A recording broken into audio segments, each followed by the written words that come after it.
Je m'appelle Patricia et je parlerai ici au nom de Hildegard Schneider, directrice de World Wide Wings. Éveil messianique, le chiffre 40 est un signe d'Élohim. Le thème de l'épisode d'aujourd'hui fait suite à l'épisode de la semaine dernière, Tout sauf Dawn, un enfant avec une mission divine. Et nous allons nous consacrer de plus près au chiffre 40. J'avais raconté dans l'épisode précédent que le diagnostic de l'Institut de génétique humaine était tombé juste au moment de mon 40e anniversaire. Ils m'ont dit qu'ils étaient heureux de pouvoir m'annoncer que le résultat était déjà disponible. La raison en était que la culture de mon examen s'était développée plus rapidement que d'habitude. Mon Père Céleste voulait que je connaisse le résultat exactement le jour de mon 40e anniversaire en augmentant la croissance de culture. Pourquoi ? Parce que le chiffre 40 a beaucoup à voir avec l'éducation divine et qu'il révèle les plans divins. Le chiffre 40 apparaît très souvent dans les Écritures. Par exemple, les Israélites ont erré dans le désert pendant 40 ans. Pourquoi 40 ans ? 40 est le signe divin puissant.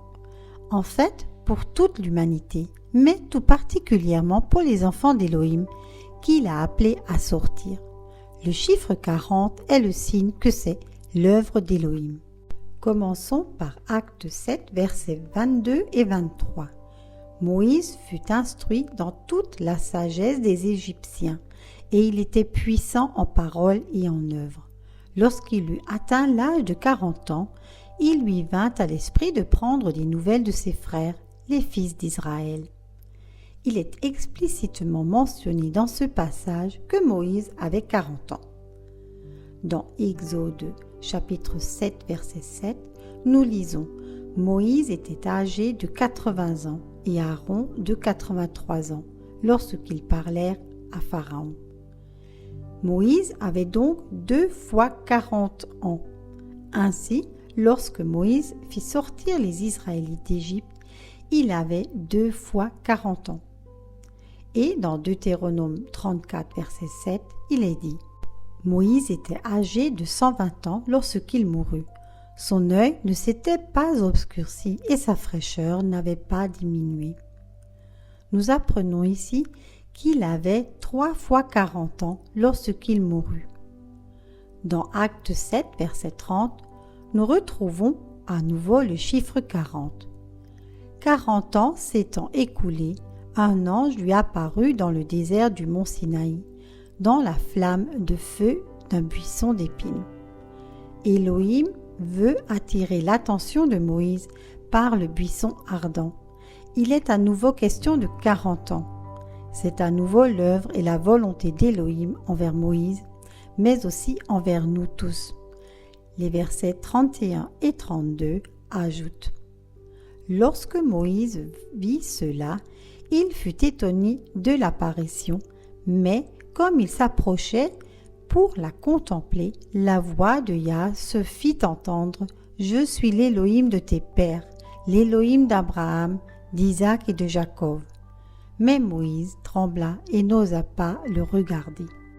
Et au verset 33, il est écrit « Mais Yah lui dit « Détache la sandale de tes pieds, car le lieu sur lequel tu te tiens est une terre sainte. » Ce qui implique la présence d'Élohim après que 40 ans se soient écoulés. Ensuite, le verset 36 dit « Élohim les fit sortir en accomplissant des prodiges et des signes dans le pays d'Égypte, dans la mer Rouge et dans le désert pendant 40 ans. » Une fois de plus, il est souligné et mis en évidence que les miracles et les signes ont été accomplis tout au long des 40 ans. À nouveau, nous voyons que le nombre 40 est le signe de la présence d'Élohim. Élohim ne se lasse pas de souligner l'importance du nombre 40, comme dans le verset 42. Mais Élohim se détourna et les livra au service de l'armée des cieux, selon ce qui est écrit dans le livre des prophètes. M'avez-vous offert des animaux en sacrifice et des victimes pendant 40 ans dans les airs, maison d'Israël? Il les a guidés et dirigés pendant 40 ans, mais ils n'ont pas voulu obéir.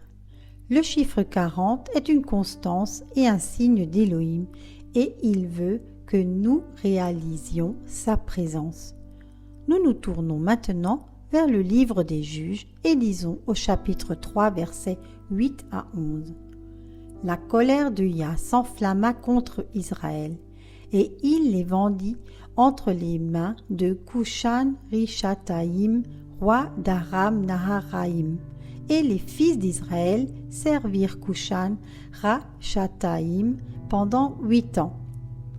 Les fils d'Israël appelèrent Yahum à l'aide.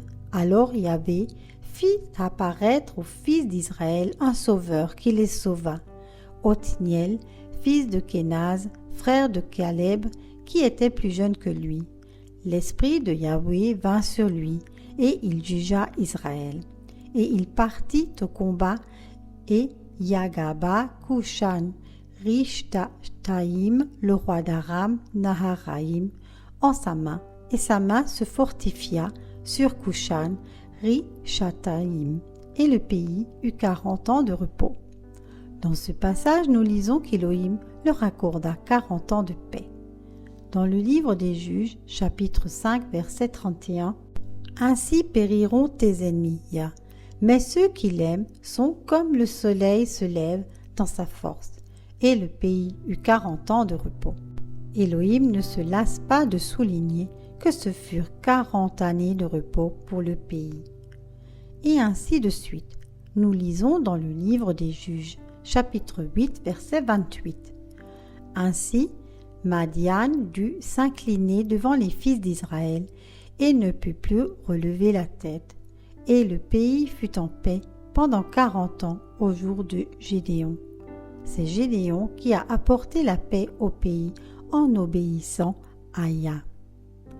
Mais le nombre 40 peut aussi annoncer un jugement, comme nous le lisons dans le livre des Juges, chapitre 13, verset 1. Les fils d'Israël continuèrent à faire ce qui est mal aux yeux de Yah. Alors Yah les livra 40 ans entre les mains des Philistins. Élohim était très en colère contre les fils d'Israël, si bien qu'il les livra 40 ans entre les mains des Philistins. Nous nous tournons maintenant vers le roi David. David se coucha avec ses pères et fut enterré dans la cité de David. Et les jours pendant lesquels David régna sur Israël s'élevèrent à 40 ans. 1er roi, chapitre 2, versets 10 et 11. Élohim permit à David d'être roi d'Israël pendant 40 ans. Et pourquoi? Parce que David a obéi à Élohim, même quand il avait des problèmes. Et maintenant nous lisons. Et les jours pendant lesquels Salomon régna à Jérusalem sur tout Israël en tant que roi furent de 40 ans. 1er roi, chapitre 11, verset 42. Salomon fut autorisé à régner pendant 40 ans et il construisit un temple merveilleux. Le nombre 40 apparaît au total 98 fois dans les Écritures et a toujours un rapport avec la présence d'Élohim. Autre exemple, la pluie du déluge qui purifia la terre du mal durant 40 jours. Et le déluge fut sur la terre pendant 40 jours. Et les eaux s'accrurent et élevèrent l'arche, de sorte qu'elle s'éleva au-dessus de la terre. Genèse 7, verset 17. Pendant 40 jours, le prophète Élie se rendit au mont Horeb pour y faire son expérience de Dieu. Il se leva, mangea et but, et, sous l'effet de cette nourriture, il marcha 40 jours et 40 nuits jusqu'à la montagne de Dieu, l'Horeb. 1er roi, chapitre 19, verset 8. 40 jours jusqu'à la destruction, annonce le prophète Jonas à la ville de Ninivé. Mais la ville se repent et Élohim a pitié. Et Jonas se mit à entrer dans la ville à une journée de marche. Et il s'écria, « Encore 40 jours et Ninive sera détruite. » Jonas 3, verset 4. Après son baptême dans le Jourdain, Yeshua se prépara à sa mission en jeûnant dans le désert. Et aussitôt l'Esprit le poussa dans le désert. Il resta 40 jours dans le désert, tenté par le Satan. Il était au milieu des bêtes sauvages et les anges le servaient. Marc 1, versets 12 et 13. Si j'avais peut-être su à l'époque de mon 40e anniversaire, lorsque l'on m'a remis le diagnostic de trisomie 21, la signification profonde du chiffre 40, telle qu'elle est exposée dans cet épisode, j'aurais peut-être, mais seulement peut-être, été un peu soulagée et réconfortée. Mais, comme il s'est avéré pour moi par la suite, la présence de mon Père céleste était liée à une mission particulière, une mission qui a eu un impact décisif sur le corps du Messie dans les pays germanophones. C'est pourquoi la croissance de la culture cellulaire a dû croître plus vite que d'habitude. On ne peut que s'émerveiller. Soyez tous richement bénis.